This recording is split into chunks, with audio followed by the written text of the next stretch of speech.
শীতের রাত, কুয়াশা, দেখাও যায় না ঠিক মতো, যাইতেছে মানুষ ঘাটে ঘাটে নামছে, হুজুরের ঘাট সবার পরে আরো বেশ সময় লাগবে হুজুরের ঘাটে যাইতে। ওই অবস্থায় হুজুর বলতেছে, বাবা মাঝি, আমারে তুমি এখানেই নামায় দাও। কি কন? এখানেই নামায় দাও। কেন? বাবা আমার এখানে নামা।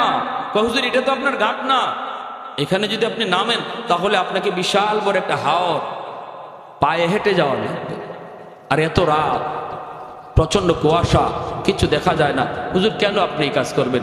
আপনার ঘাটে নৌকা যাবে। হুজুর বলতেছে, বাবা তুই বুঝবি না, তুই আমাকে এখানে নামায় দে, দ্রুত নামা, আমার কাজ আছে, এখানে নামা, আমি হাওরটা পাড়ি দিয়ে পায়ে হেঁটে যাব। মাঝি অবাক হয়ে গেল। মাঝি মনে মনে কয়, আমি চিন্তায় পড়ে গেলাম, হুজুরের এত রাতে কাজ কিটা, কাজ কি এত রাতে হাওরে হুজুরের কাজ কি? তাহলে ঠিক আছে আমি নামাবতি, কিন্তু আমি পিছনে পিছনে যাব। হুজুর কি কাজ করে একটু দেখার জন্য হুজুরকে নামায় দিল মাঝি।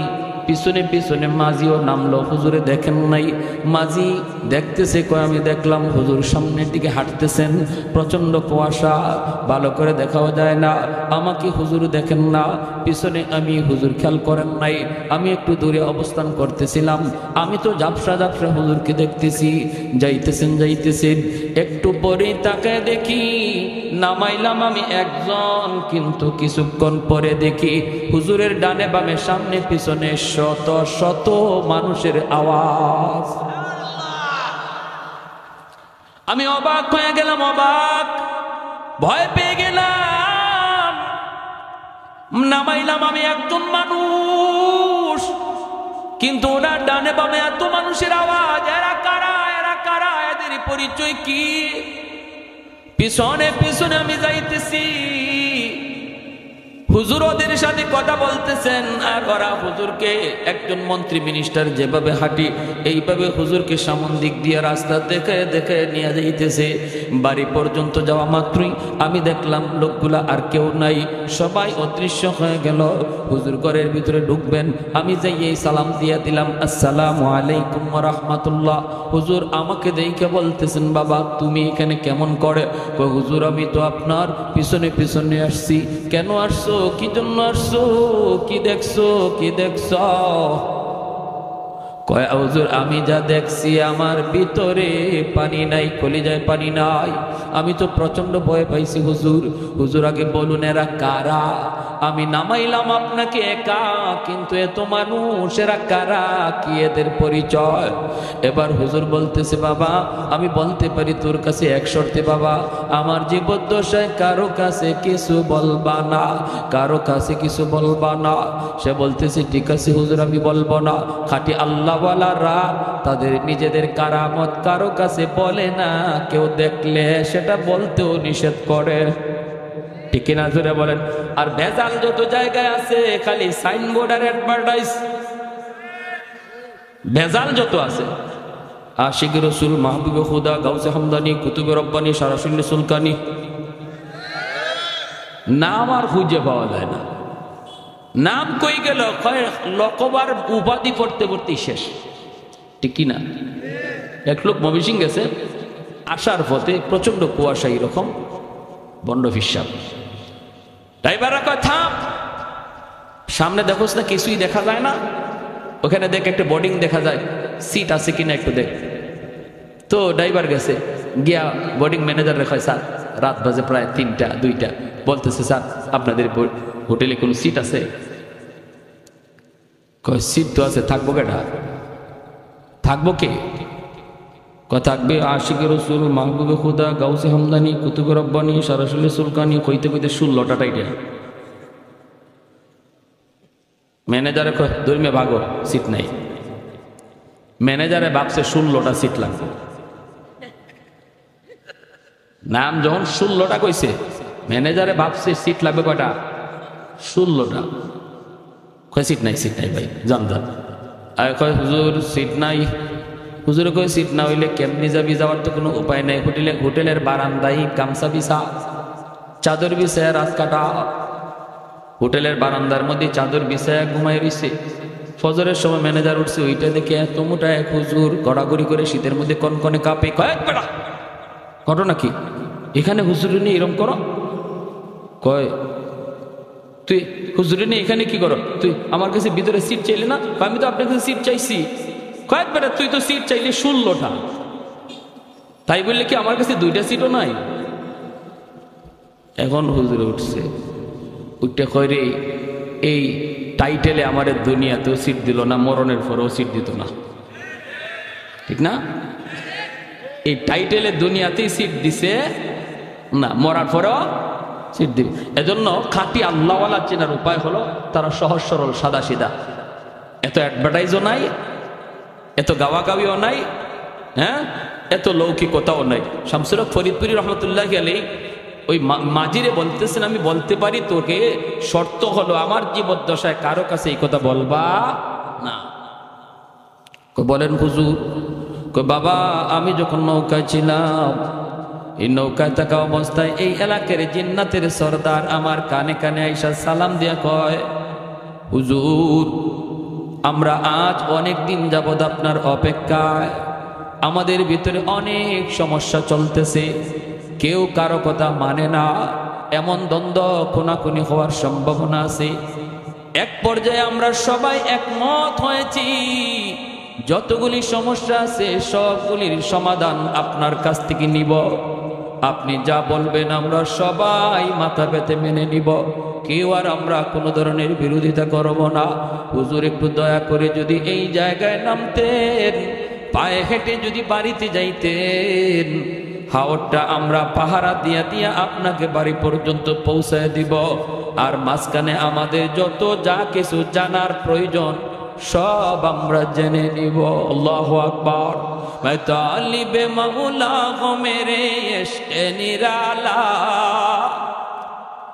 मैं तालिब मौला हूँ मेरे इश्क़ निराला, है जुमला जहाँ जिनके तजल्ली से उजाला, है जुमला जहाँ जिनके तजल्ली से उजाला, मैं दरूद जहाँ गैर खुदा यार नदारम, जुज़ याद खुदा हीच दिगर कार नदरम, जुज़ याद खुदा हीच दिगर कार नदरम। ज़ोरे कुन अल्लाहु अकबर, আর একটু জোরে কোন আল্লাহু আকবার।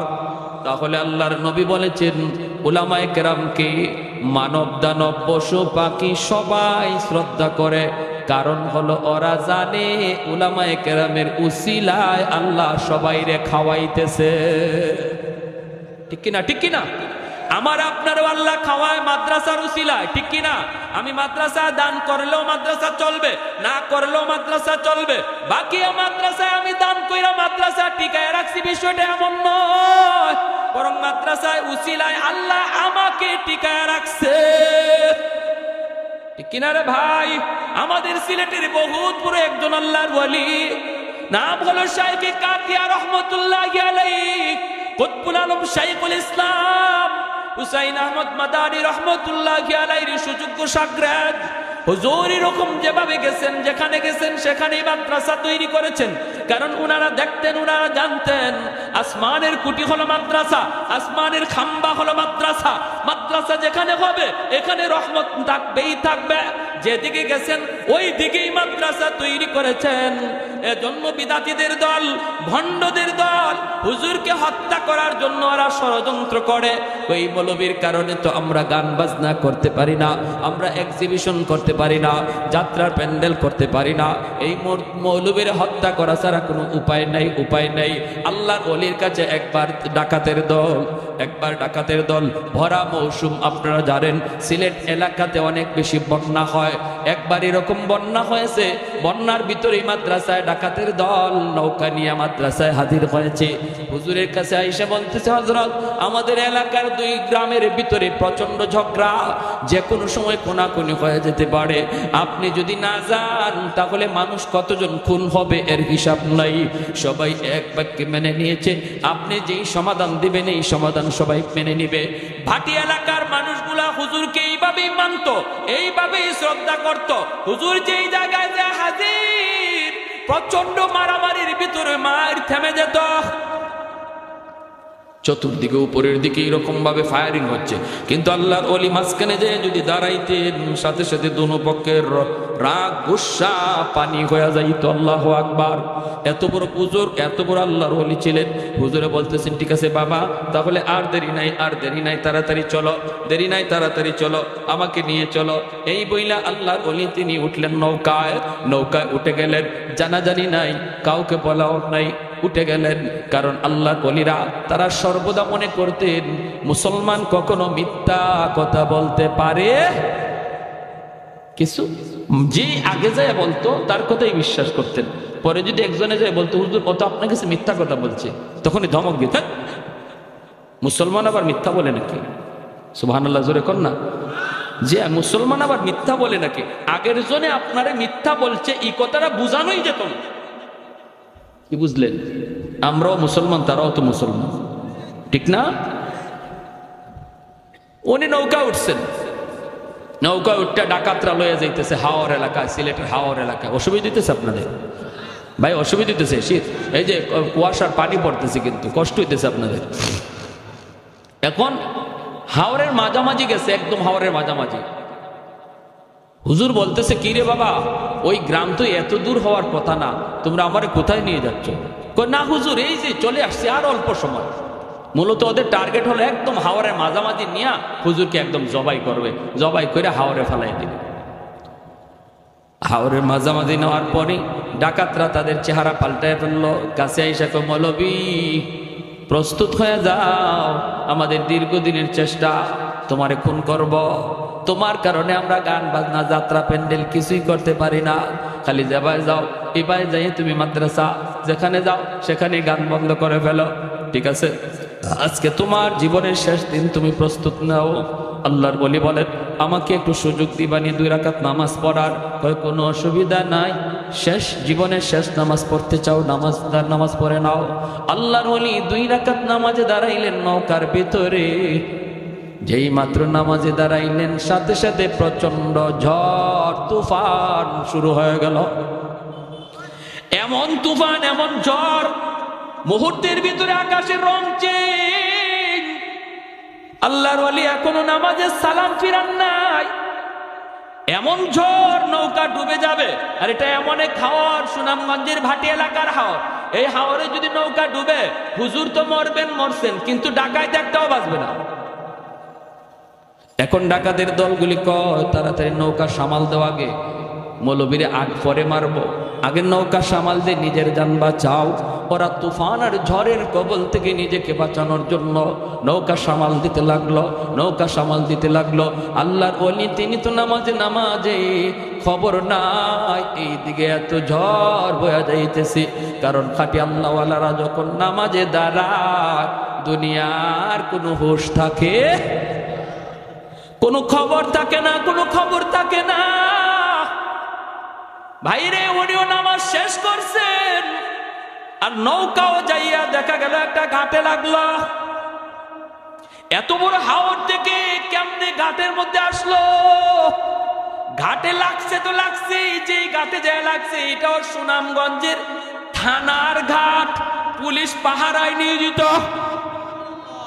নৌকা প্রায় 4টা বাজে একটা নৌকা ঘাটে লাগছে, ঝড় তুফানের ভিতরে। পুলিশ টর্চ মাইরা মাইরা দৌড়ে আসতেছে। আই সেই পুলিশ যখন নৌকার মধ্যে টর্চ মারছে, মাইরে দেখে আল্লাহর কুতবে জামান শাইখে কাতিয়া রাহিমাহুল্লাহ। যেই মাত্র হুজুরে দেখছে, এমনি পুলিশেরা দৌড় দিয়া গেল, হুজুর আপনি এত রাতে নৌকায় কেন, আর এরা কারা? যেই মাত্র কইছে এরা কারা, ডাকাতের দল দিশা বিশা পায় না, কোথায় থানার, আমরা ছিলাম কোথায়, কেমনে থানার ঘাটে এসে লাগলো।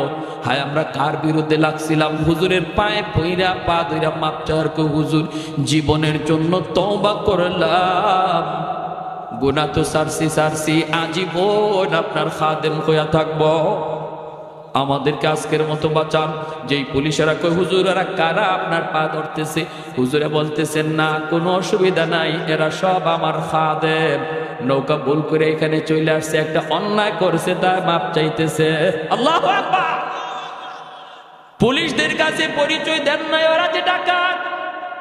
এই আল্লাহর ওলি এই ডাকাতদেরকে বলছিলেন, বাবা শুন, তোরা যে এমন ঘটনা ঘটাইছো আমার জীবদ্দশায় কারো কাছে বলবি না, বলবি না। আমার ইন্তেকালের পরে যদি বলতে চাও বলবা। আমরা আল্লাহর ওলির ইন্তেকালের পরেই খবরগুলা পাইছি এবং ওরা বলছে আমরা যে হুজুরের খাদেম, আমরা কিন্তু শুরুতে খাদেম ছিলাম না, আমরা হুজুরকে মারার জন্য ডাকাত সেজে এসেছিলাম, আমরা হলাম ডাকাত। কিন্তু ঘটনা ছিল এই, আল্লাহর ওলির ওই কারামতের পর আমরা তওবা করে সবাই আল্লাহর ওলির খাদেম হয়ে গেছি। এজন্য রে ভাই, উলামায়ে কেরামের কদর করো, উলামায়ে কেরামকে চিনো, মাদ্রাসাকে কদর করো, মাদ্রাসাকে কদর করো। আল্লাহ নবী রহমতের নবী বলেন, হাফেজে কোরআন জান্নাতের দিকে যায় আর কয় আল্লাহ আমার মা কই, আমার বাবা কই? আল্লাহ কইব যাও তার আব্বা আম্মারে জাহান্নাম থেকে উঠে আনো। জাহান্নাম থেকে বাপ্পারে যখন উঠে আনবে তার দাদা দাদি নানা নানি তখন ওইটা কইব, বাবা তোমরা তো তোমাদের সন্তানের উসিলায় আজকে জান্নাত পেয়ে গেছো, কিন্তু সে তো আমাদের নাতি, আমাদের নাতি, আমরা তো কত আদর করছি, কত মায়া করছি, আমি নানা আমি নানি কত মায়া করছি, আজকে আমরা বিপদে পড়ে গেছি, বাবা তোমরা তো মুক্তি পেয়ে গেছো। আমার ভাইটারে বইল একটু সুপারিশ করার জন্য। তার আব্বা আম্মা আয়েশা তার সাথে জান্নাতের দিকে রওনা দিবে, কিছু দূর যাইয়ে এই বাপ মা থেমে যাবে। ছেলে কইবা আব্বা তুমি থামছো কেন, আম্মা তুমি থামছো কেন? তখন মায় কানবো, বাবায় কানবো, কান্দা কইব বাবা তুমি যদি তোমার বাপ মা সারা জান্নাতে না যাও, আমরাও আমাদের বাপ মা সারা জান্নাতে যাইব না। তখন আল্লাহ কইব যাও তার দাদা দাদি নানা নানিরে তুইলা আনো। দাদা দাদি নানা নানিরে তুইলা আনার সময় এলাকার মানুষেরা তাদেরকে দইরা বলবে, বাইরে তোমরা তো মুক্তি পেয়ে গেছো নাতির সুপারিশে, কিন্তু আমরা ওই এলাকার মানুষ, যে এলাকার মাদ্রাসায় পইরা তোমাদের নাতি হাফেজ হইছে, আলেম হইছে, আমরা ওই এলাকার মানুষ, আমরা মাদ্রাসাকে কদর করতাম, আমরা তার থাকার জায়গা করে দিছিলাম, খানার ব্যবস্থা করে দিছিলাম, আমরা তার সহযোগিতা করেছিলাম। একটু যায়া বইল মালিকের কাছে আমাদের জন্য যেন একটু সুপারিশ করে। দাদা দাদি নানা নানি আইসা ওই মানুষগুলার কথা তারে শোনাবে। তখন সে আল্লাহর কাছে কইব, মালিক যাদের সহযোগিতায় আমি কোরআন সিনায় নিয়েছি ওই মানুষগুলাকে যদি আমার সাথে না দেও আমি জান্নাতে যাইব না। আল্লাহ পাক তখন কইব যাও মানুষগুলোর জাহান্নাম থেকে উঠে আনো। উঠে আনার পরে একজনে কইব, হুজুর আপনি আমারে চিনছেননি, আনাল্লাযী সাকাইতুকা মা, আমি আপনাকে একদিন এক গ্লাস পানি পান করাইছিলাম। আনাল্লাযী ওয়াহাবতু লাকা ওযুয়া, হুজুর আমাকে আপনি বুঝি চিনেন, আমি আপনারে একদিন এক বদনা ওযুর পানি দিছিলাম। নবী বলেন এইভাবে অসংখ্য মানুষ, কেউ কইব এক বস্তা দুই বস্তা চাউল দিছি, কেউ কইব আমি 1000 টাকা দিছি, আপনি যেই মাদ্রাসায় পড়ছিলেন এই সহযোগিতা পাইয়াছি না আপনি কোরআন নিছেন। আল্লাহ পাক কইব, ফেরেশতারা আমার কোরআনের পাখিরে যতজনে চিনতেছে আর সে যতজনকে চিনে কোরআনের ইজ্জতের খাতিরে বরযাত্রীর মতো তার সাথে জান্নাতে দিয়া দাও। ও মালিক তোমার দেওয়া আমানত, কেন বাপ মা খেয়ানত করলো? আমার হোক কেন বাপ মা নষ্ট করলো? ডাকো আজ আমার মাকে, ডাকো আজ আমার বাবাকে, ডাকো আল্লাহ আমার মা বাবাকে ডাক দাও। রব্বানা আতিহিম দিরফাইনি মিনাল আযাব ওয়ালআনহুম লানান কাবীরা।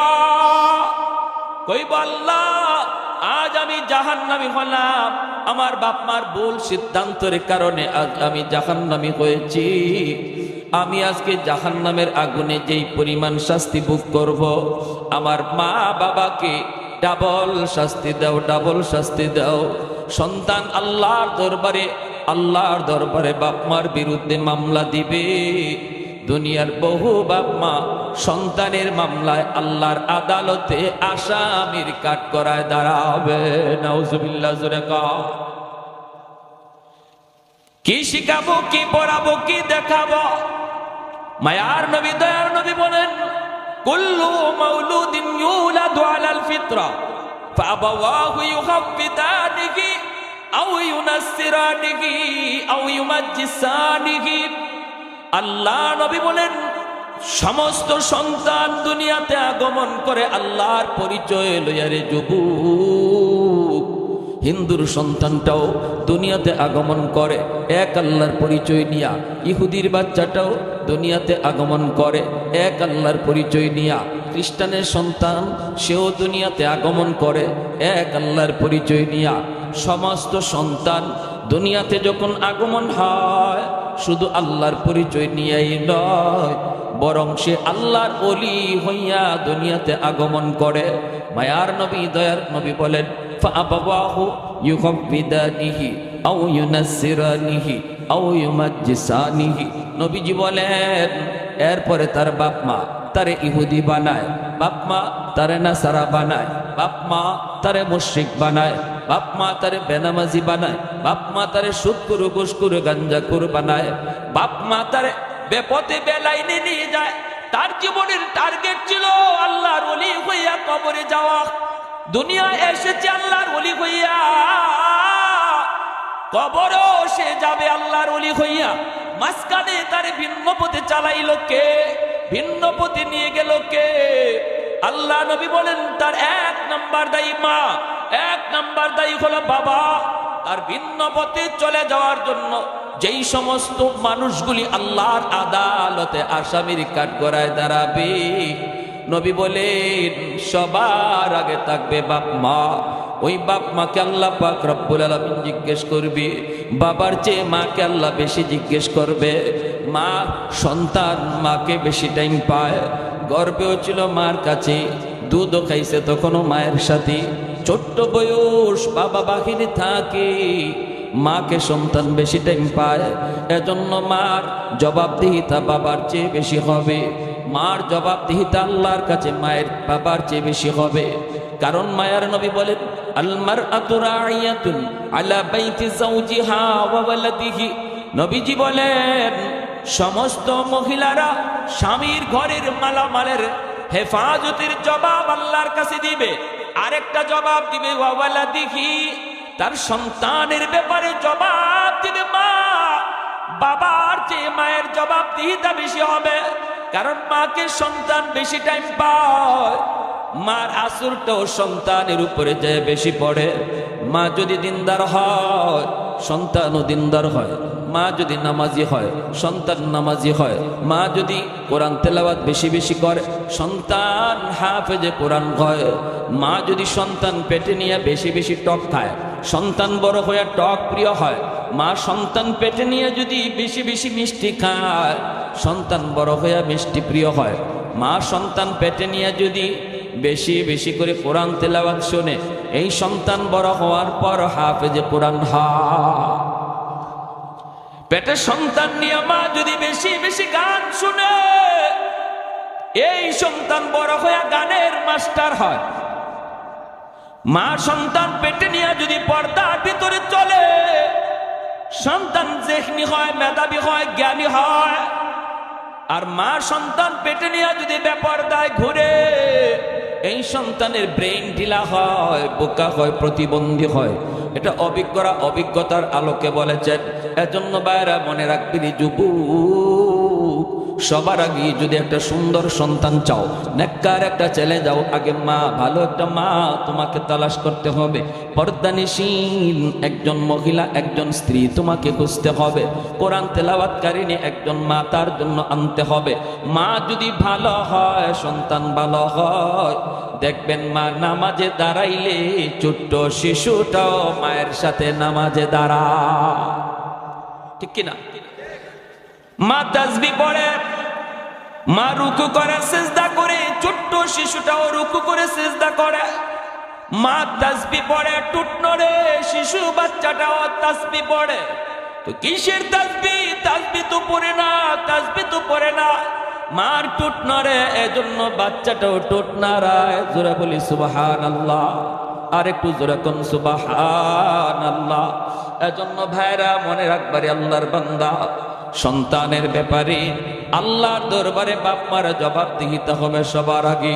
কারণ ঘর হলো তার সর্বপ্রথম বিদ্যালয়, বাপ মা হলো তার সর্বপ্রথম শিক্ষক। ঘরের মধ্যে সন্তান যা কিছু শিশুবেলা থেকে বড় হওয়ার পর এটার আসর থাকে। ঘরের মধ্যে সন্তান যা কিছু শুনে এটা তার মরণ পর্যন্ত আসর থাকে। কারণ শিশুকালে বাচ্চাগুলির দিল দেমাগ হলো কাদামাটির মতো। কাদামাটির ভিতরে যা খুশি লেখা যায়, মাটি যদি শক্ত হয়ে যায় লেখা যায় না। সন্তানের চোখ হলো ভিডিও রেকর্ডার, কান হলো তার অডিও রেকর্ডার। চোখ দিয়ে আপনার সন্তান যা কিছু দেখবে ঘরের ভিতরে সব কিছু চোখের মধ্যে রেকর্ড করে রাখে। কান দিয়ে আপনার শিশু বাচ্চাটা করে যা শুনে সব কিছু কানের মধ্যে রেকর্ড করে রাখে। যেদিন সে বড় হওয়ার পর সাপ্লাই দেয়, এতদিন পর্যন্ত যা কিছু রেকর্ড করেছে বড় হওয়ার পরে তাই সাপ্লাই দেয়। এখন যদি আপনার সন্তানের কানের মধ্যে আপনি গান রেকর্ড করান, ঘরের ভিতরে নাটক চলছে, ঘরের ভিতরে সিনেমা চলছে, টেলিভিশনের আওয়াজ চলছে, ছোট্ট বাচ্চাটা বুঝে না কিন্তু গানের আওয়াজ তার কানে রেকর্ড হয়ে রয়েছে। ছোট্ট বাচ্চা সিনেমার কোনো অনুষ্ঠান বুঝে না কিন্তু নাচ গানের দৃশ্য তার চোখে রেকর্ড হয়ে থাকে। এটা আল্লাহর পক্ষ থেকে দেওয়া তাকে দুইটা রেকর্ডার। চোখ হলো তার ভিডিও রেকর্ডার, কান হলো তার অডিও রেকর্ডার। আমরা মনে করি শিশু বাচ্চা বুঝে না, কিন্তু না না, শিশু বাচ্চা সব বুঝে, সব কিছু তার রেকর্ড হয়ে থাকে। যেদিন সে সাপ্লাই দেয়, যদি কানের ভিতরে গান রেকর্ড করে থাকি তখন গানই সে সাপ্লাই দিবে। আর যদি কানের ভিতরে কোরআন তিলাওয়াত রেকর্ড করে তাহলে সে কোরআন তেলাওয়াত বাজাবে, ঠিক কিনা? ট্যাপের ভিতরে যদি আপনি গান রেকর্ড করেন আর এই ট্যাপ নিয়ে যদি সিনেমা হলের ভিতরেও বাজান, ট্যাপকে যদি আপনি বলেন তোর পায়ে ধরি তুই এখানে কোরআন তেলাওয়াত বাজ, তুই এখানে তেলাওয়াত যদি রেকর্ড করেন আর সিনেমা হলের ভিতর নাপাক জায়গায়ও যদি ট্যাপ নিয়ে বাজান, তখন নাপাক জায়গা বুঝবে না, ট্যাপ থেকে কোরআন তেলাওয়াত বের হবে, ঠিক কিনা? আর যদি ট্যাপের মধ্যে আপনি গান রেকর্ড করেন, মসজিদের ভিতরে নিয়ে ট্যাপ ঢুকান আর বলেন ট্যাপ তোর পায়ে ধরে বলতেছি, এটা মসজিদ, আল্লাহর ঘর, তুই গান বাজবি না, আপনার কথা ট্যাপ শুনবে? শুনবে? ট্যাপ বলবে আরে আহম্মক বোকা, তুই আমার মধ্যে রেকর্ড করলি গান আর শুনতে চাস কোরআন তেলাওয়াত, এটা কেমন করে হয়? এটা কোনোদিনই তো হবে না। মসজিদের ভিতরে বাজাইলেও সে গানই বাজবে। এজন্য আপনার সন্তানের দিল আর দেমাগের ভিতরে শিশুকালে যদি মাদ্রাসায় ভর্তি করায় তার কোরআন তেলাওয়াত রেকর্ড করানো হয়, যদি তার কানের ভিতরে তেলাওয়াত আর চোখের মধ্যে কোরআন তেলাওয়াতের দৃশ্য রেকর্ড করা হয়, আল্লাহর নাম তার হৃদয়ের ভিতরে খুদাই করে লিখে দেওয়া হয়, যদি পরকালের ফিকির তার অন্তরে ঢুকায় দেওয়া হয়, এরপরে যদি আপনি তার কলেজেও পড়ান, ভার্সিটিতেও পড়ান, নাস্তিকদের ভিড়ও যদি যায়, ঢাকা ইউনিভার্সিটির বাংলা বিভাগেও যদি আপনার সন্তান পড়ে যেখানে নাস্তিকগুলি চতুর্দিকে ভিড় করা, সেখানেও সে নাস্তিক হবে না, বরং ইসলামের সৈনিক হবে, আল্লাহর সৈনিক হবে, রসুলের সৈনিক হবে, উলামায়ে কেরামের পক্ষে থাকবে, কোরআনের পক্ষে থাকবে। আওয়াজ দিয়ে এখন ঠিক কিনা? আর যদি শিশুকালে দিন না শিখা, শিশুকালে যদি তার দিন না শিখান, শিশুকালে যদি তার কোরআন না শিখান, শিশুকালে যদি তার ইসলাম না শিখান, তাহলে এই ছেলে বড় হওয়ার পর যত চেষ্টাই করেন লাইনে থাকবে না, সে বেলাইনে চলে যাবে। বাপমার সাথে বেয়াদবি করবে, আলেম ওলামার সাথে বেয়াদবি করবে, মাদ্রাসার সাথে বেয়াদবি করবে, নামাজ পড়বে না, হালাল হারাম চিনবে না, হ্যাঁ, যা পাইবে তাই খাবে, ঠিক কিনা? জোরে করবে। প্যারে হাজিরিন, এজন্য বলি মনে রাখবেন, শিশুকালে 5 বছর মিনিমাম মাদ্রাসায় বাচ্চাটারে পড়ান। ডাক্তার বানাইতে চান, অসুবিধা নাই, আমরা নিষেধ করি না। এদেশে ডাক্তারের প্রয়োজন, ইঞ্জিনিয়ারের প্রয়োজন। সবাই মাদ্রাসায় পড়লে ডাক্তার ইঞ্জিনিয়ার হবে কে? মাদ্রাসা থেকে মুফতি মুহাদ্দিস হাফেজে কোরআন বের হয়, ডাক্তার ইঞ্জিনিয়ার বের হয় না। একটা দেশের জন্য প্রয়োজন। আমি বলি ডাক্তার বানান, ইঞ্জিনিয়ার বানান, এটা ইসলাম কখনো নিষেধ করে না। কিন্তু ইসলাম বলে ডাক্তার পরিচয় সন্তানের বড় পরিচয় নয়, আমার সন্তানের সবচেয়ে বড় পরিচয় হলো সে মুসলমানের সন্তান, এজন্য সবার আগে মুসলমানই শিখাইতে হবে। আওয়াজ দিয়ে বলেন ঠিক কিনা? সবার আগে মুসলমানই শিখাও। সন্তানকে বলো বাবা ইঞ্জিনিয়ার হওয়া তোমার বড় পরিচয় নয়, ডাক্তার হওয়া বড় পরিচয় নয়, তোমার সবচেয়ে বড় পরিচয় তুমি মুসলমান, এজন্য সবার আগে মুসলমানই শিখো। আর মুসলমানি শিখানোর জন্যই মাদ্রাসায় 1 বছর 2 বছর না 5 বছর পড়াইতে হয় শিশুকালে। মক্তবে 1 ঘন্টা পড়ানোর দ্বারা মুসলমানি শিক্ষা করা হয় না। মক্তবে 1 ঘন্টা হুজুর 200-250 ছাত্রকে কখন পড়া দিবে আর কখন নিবে সহি শুদ্ধ করে কোরআনই হুজুর পড়াইতে পারে না। বাচ্চাদের মারামারি, কিলাকিলি, ঘুষাঘুষি, এই মামলা ডিসমিস করতেই তো হুজুরে 1-1.5 ঘন্টা চলে যায়, ঠিক না? এটা আমরাও তো বুঝি বাপ মারা, যে হুজুরে মক্তবে যে কি পরিমাণ ভালো পড়াইতেছে এটা আমরাও বুঝি। অনেক মাও আছে এমন মনে করে ঘরে বাচ্চা ঝামেলা করে, দুষ্টামি করে, মক্তবে পাঠাই দে, কিলাকিলি যা আছে, ঘুষাঘুষি যা আছে সব যেন মক্তবে যেয়ে করে, ঠিক না?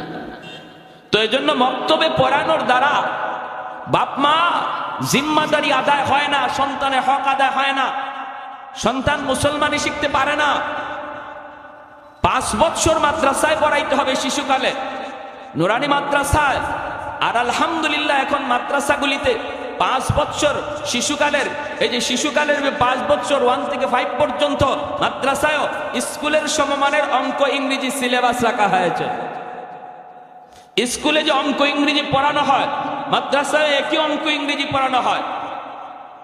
শুধু আপনাদের কথা চিন্তা করে যারা মনে করতেছেন ছেলেকে ডাক্তার বানাবেন, ইঞ্জিনিয়ার বানাবেন, আপনার কথা ভেবে মাদ্রাসার সিলেবাস এমন করা হয়েছে। বানান ডাক্তার, ইঞ্জিনিয়ার বানান, কিন্তু সবার আগে তার জীবনের লেখাপড়ার শুরুটা যেন মাদ্রাসা থেকে হয়, তার জীবনের শুরু যেন মুসলমানি শিক্ষার দ্বারা হয়, তার লেখাপড়ার শুরু যেন কোরআনের শিক্ষার দ্বারা হয়। তাহলে মুসলমানের সন্তান হবে আগে, আগে মুসলমানের সন্তান হবে, তারপরে তার পরিচয় হবে ডাক্তার। যেই ছেলে মুসলমানি শিক্ষা ডাক্তার হবে তার নিয়ত হয়ে যাবে পরিশুদ্ধ, হারাম পথে কোনোদিন টাকা কামাই করবে না, মিথ্যা সার্টিফিকেট দিয়া কোনো রোগীর প্রাণ নিবে না, টাকার লোভে পইরা কোনো নরমাল ডেলিভারি কেস কোনো মহিলার সিজার লাগবেই মিথ্যা কথা বইলা 40,000 টাকার লুপ করবে না, কারণ তার সিনার ভিতরে কোরআনের মহব্বত, হালাল হারাম সিনায় খুদাই করে লিখে দেওয়া হয়েছে।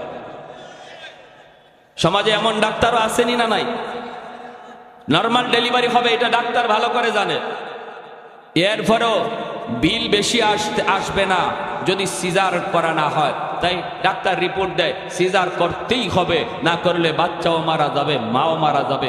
ভয়ে আমরা কই স্যার যেভাবে যত টাকা লাগে আমার বাচ্চা বাঁচান, আমার বিবিরে বাঁচান, এইরকম দিয়া ডাক্তার কয়, মনে মনে হাসে কয় আমি তো এটাই চাইছি, ঠিক না? ডাক্তার মনে মনে কয় আমি তো এটাই চাইছি। যে ডাক্তার 30-40 হাজার টাকার লোভে পড়া একজন সুস্থ মহিলাকে সারা জীবনের জন্য অসুস্থ বানায় দিল, এই ডাক্তাররে আপনারা ডাক্তার বলবেন না ডাকাত বলবেন? আওয়াজ আসতে হয়েছে, জোরে কর। ডাক্তার না ডাকাত? কেন? কারণ তার জীবনের শুরুটা কোরআন শিক্ষার দ্বারা হয় নাই। এমন ডাক্তারের বাবা হওয়ার চেয়ে না হওয়া ভালো, এমন ডাক্তারের দাদা হওয়ার চেয়ে না হওয়া ভালো। আর যদি কোরআন শিক্ষায়া ইসলামী জিন্দেগি তারে মুসলমানের সন্তান বানাইয়া তারে ডাক্তার বানাইতেন, তাহলে এই ডাক্তারের নামে বাপ মার সুনাম হতো। আর এখন কইব যখন এই ধরনের ডাকাতি করবো ধরবো, ওই ডাকাতের বাপ যায়, ডাক্তারের বাপ কইব না, ওই ডাকাতের বাপ যায়, ঠিক না? ইঞ্জিনিয়ার হইছে রড না দিয়া ব্রিজ বানাইতে গিয়ে বাঁশ ঢুকাই দিছে, খবর আসেনি উত্তরবঙ্গের মানুষের?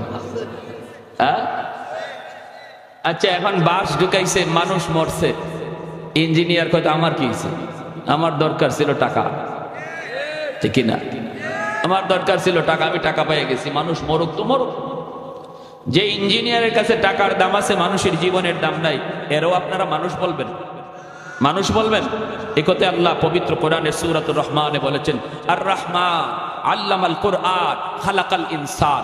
আল্লাহ বলে তুমি যদি মানুষ হতে চাও আগে কোরআন শিখো, যদি মানুষ হতে চাও আগে কোরআনই শিক্ষা লাভ করো। আল্লাহ পাক এজন্য কোরআন শিক্ষার কথা আগে আনলেন আর মানুষ সৃষ্টির কথা পরে নিলেন। যদি আপনারাও আপনাদের সন্তানকে মানুষ বানাইতে চান, মানুষের ঘরে সন্তান জন্ম নিলে মানুষ হয় না, মুরগির বাচ্চা জন্ম নিলে মুরগি হয়, মানুষের বাচ্চা জন্ম নিলে মানুষ হয় না, তার মানুষ বানাইতে হয়। আর আল্লাহ বলেন মানুষ বানাইবার পথ হলো কোরআনের শিক্ষা। এজন্য তার জীবনের শুরুটা কোরআনের শিক্ষা দ্বারা করাও, তার জীবনের লেখাপড়ার শুরুটা মাদ্রাসার দ্বারা করাও, তাহলে সে তোমাদের কাছে যেমন মানুষ, আমি আল্লাহর কাছেও মানুষ হব। আর যদি মাদ্রাসা শিক্ষার দ্বারা তার জীবনের সূচনা না হয়, হালাল হারাম না চিনে, জায়েজ না জায়েজ কিছুই না বুঝে, শুধু টাকা টাকা চায়, শুধু দুনিয়া চায়, আল্লাহ বলেন সে তোমাদের কাছে মানুষ হলো, আমি আল্লাহর কাছে মানুষ না। আমার ভাইরা, বন্ধুরা, যুবক, এজন্য বলতেছিলাম বাপ মা বহুত বড় এক ফ্যাক্টর। বাপ মার সিদ্ধান্ত যদি সঠিক হয়, সন্তানের ভবিষ্যৎ আলোকিত হবে। বাপ মার সিদ্ধান্ত যদি রং হয়, সন্তানের ভবিষ্যৎ অন্ধকার হবে। বাপ মার সিদ্ধান্ত যদি সঠিক হয়, সন্তানের ভবিষ্যৎ আলোকিত হবে। সবার আগে বাপ মার সিদ্ধান্ত নিতে হবে, আমার সন্তানের জীবনের লেখাপড়া আমি গান শোনায় শোনায় করাবো, নাকি কোরআন তেলাওয়াত শোনায় শোনায় তার জীবন শুরু করাবো। তার জীবনের লেখাপড়া কোরআন তেলাওয়াতের দ্বারা হবে নাকি গান দ্বারা হবে, এই সিদ্ধান্ত নিবে তার মা, সিদ্ধান্ত নিবে তার বাবা রে। মায়ার নবী বলেন, যদি এই সিদ্ধান্তে বাপ মা সঠিক সিদ্ধান্ত দেয়, তাহলে সন্তানের ভবিষ্যৎ আলোকিত হবে। আল্লাহর আদালতে আসামির কাঠগড়ায় দাঁড়াইতে হবে না।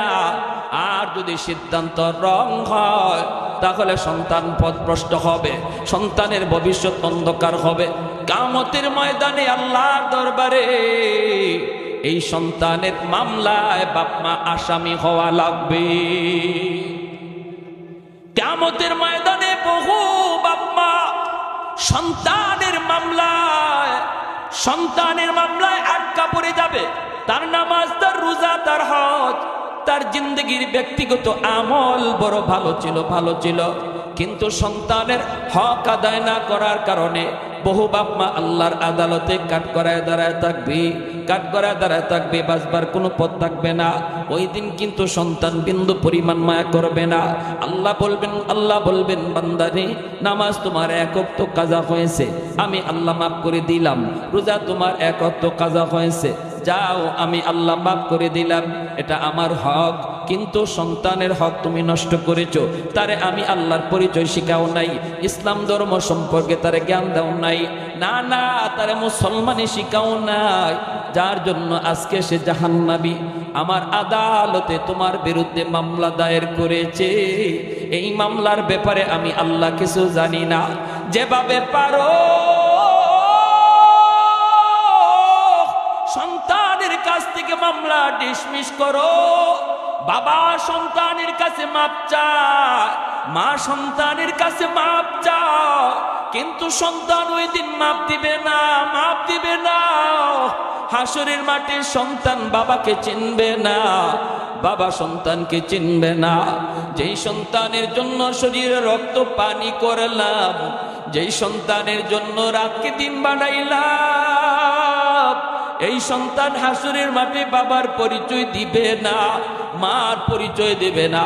সন্তান চাইবে বাপ মারে বিপদে ফেলায়া কেমন করে নিজে বাঁচতে পারে, বাবাই চাইব দুষ্টা সন্তানের ঘাড়ে চাপাইয়া কেমন করে বাবা বাঁচতে পারে। স্বামী চাইব স্ত্রীর ঘাড়ে দোষ চাপাইয়া নিজে বাঁচতে, স্ত্রী চাইব স্বামীর ঘাড়ে দোষ চাপাইয়া নিজে বাঁচতে। এইভাবে হাসরের ময়দানে সবাই শুধু ইয়া নফসি করবে, কেউ কারো দিকে কোনো খেয়াল রাখবে না।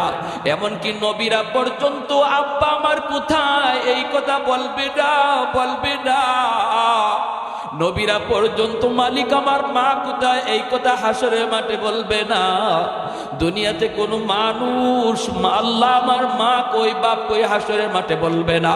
সবাই শুধু নিজের জন্য ইয়া নফসি বলবে। আল্লাহ আমাকে বাঁচাও।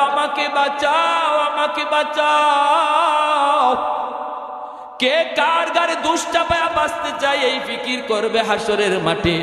এজন্য বলতেছি রে বাবা, একটু মনোযোগ দিয়ে খেয়াল করে শোনো। আমরা যারা বাবা হয়েছি, আমরা যারা মা হয়েছি, বাবা হওয়া সহজ, মা হওয়া সহজ, কিন্তু একজন আদর্শ মা হওয়া, আদর্শ বাবা হওয়া বড় কঠিন। সিদ্ধান্ত যদি তোমার ভুল হয়, তাহলে তুমি বাবা আল্লাহর দরবারে কলঙ্কিত, সন্তানের কাছেও কলঙ্কিত। আর যদি সিদ্ধান্ত তোমার সঠিক হয়, সন্তানের কারণে নাম উজালা। যেই সকল বাপ মা সন্তানকে হাফেজে কোরআন বানানোর নিয়ত করবে, নূরুন আলা নূর, আলেম বানানোর নিয়ত করবে, তাহলে এটা তো নূরুন আলা নূর। যদি মনে করি আমার সন্তানকে আমি হাফিজ কুরআন বানাবো, আলেম মুফতি মুহাদ্দিস বানাবো, কিয়ামতের ময়দানে আল্লাহ পাক রব্বুল আলামিন হাসরের ময়দানে একটা মুকুট হাতে নিয়ে দাঁড়ায় থাকবেন। হাসরবাসী মানুষ বলবে, আল্লাহ কার জানি অপেক্ষা করি, কার জন্য জানি মালিক অপেক্ষা করতেছে, মুকুট জানি আল্লাহ কাকে পরাইতে চায়। নবীর বাপ মা সামনে গেলেও আল্লাহ পাক নড়বে না, আল্লাহ পাক পরিচয় দিবেন না, আল্লাহ কাছে ডাকবেন না। কত মানুষ আল্লাহর কাছে যায় দাঁড়াবে, আল্লাহ কাউকে কাছে ডাকবেন না। এমনি একজন মানুষ যা কইব, মালিক আমাকে আপনি চিনেননি। আল্লাহ তখন বলবে, বান্দা তুমি কে? কয় আমি অমুক অমুক হাফেজে কোরআনের আব্বা, আমি অমুক মুফতি সাহেবের মা। মালিক তখন ডাক দিয়া বলবে হাসরের ময়দানে, বান্দা রে, আজ কোটি কোটি মানুষের ভিতরে আমি আল্লাহ তোমাকেই খুঁজতেছি।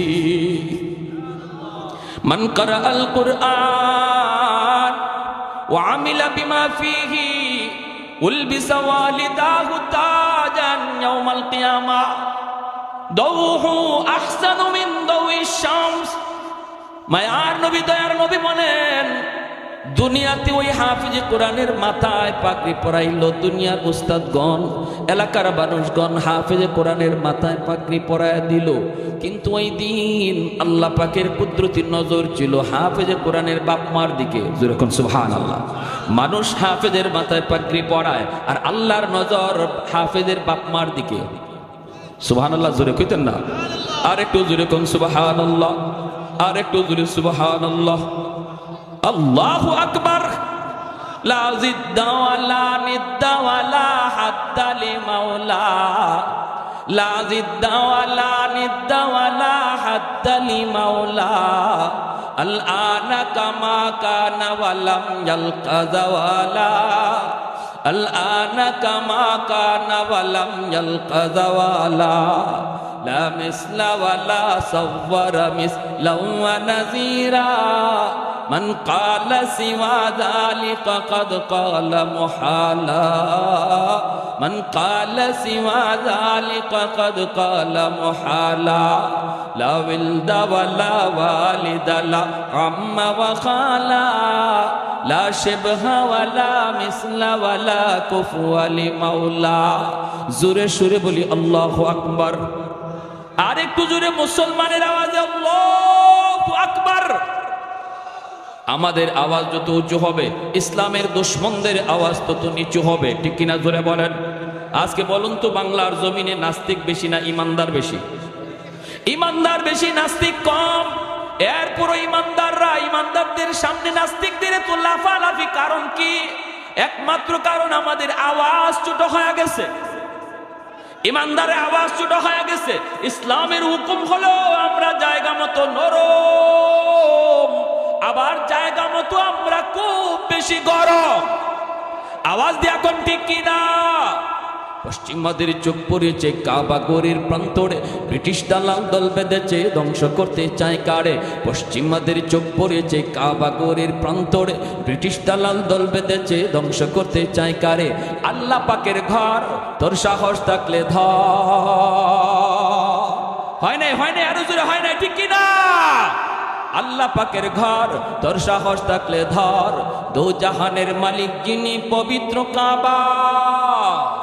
ওই আরবের দিন বাঁচাতে সত্য ন্যায়ের মুক্তি চাই, মুহাম্মাদের বাহিনী আজ আসলে তোদের রক্ষা নাই।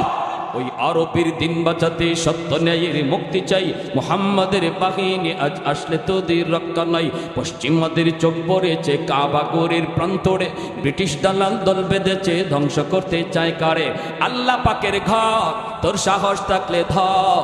তো জাহানের মালিক যিনি, পবিত্র কাবা। ওই আরবের দিন বাঁচাতে সত্য ন্যায়ের মুক্তি চাই, মুহাম্মাদের বাহিনী আজ আসলে তোদের রক্ষা নাই। ওই আরবের দিন বাঁচাতে সত্য ন্যায়ের মুক্তি চাই, মুহাম্মাদের বাহিনী আজ আসলে তোদের রক্ষা নাই।